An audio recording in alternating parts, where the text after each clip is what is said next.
জাতিসংঘে নিযুক্ত ইরানের রাষ্ট্রদূত আমির সাইদ ইরাবানি সতর্ক করে বলেছেন, যদি সামরিক হুমকি বাস্তবায়িত হয় বা ইরানের বিরুদ্ধে কোনো ধরনের হামলা চালানো হয় তাহলে মধ্যপ্রাচ্যে অবস্থিত সব মার্কিন ঘাঁটি ও স্থাপনাকে বৈধ লক্ষ্যবস্তু হিসেবে গণ্য করা হবে। ফরাসি বার্তা সংস্থা এএফপি এ তথ্য জানিয়েছে। রঙিন ছাপার অক্ষরে কী বলেছেন ইরানের রাষ্ট্রদূত? নিউ ইয়র্কে কূটনৈতিক মহলে পাঠানো এক বার্তায় ইরাবানি বলেন, ইরান কোনো সংঘাত চায় না, তবে দেশের সার্বভৌমত্ব ও নিরাপত্তা রক্ষায় প্রয়োজনীয় সব পদক্ষেপ নিতে প্রস্তুত। তার ভাষায়, যে কোনো আগ্রাসনের জবাব দৃঢ় ও তাৎক্ষণিকভাবে দেওয়া হবে। রঙিন ছাপার অক্ষরে প্রেক্ষাপট কি?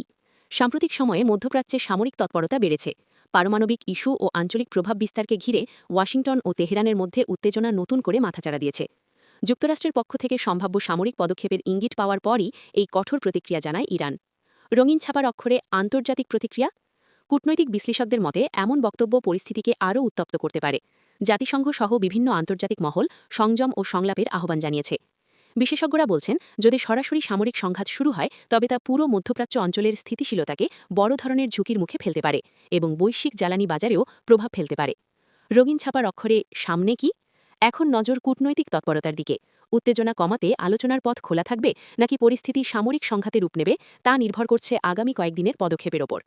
আরও আপডেটের জন্য আমাদের সঙ্গেই থাকুন।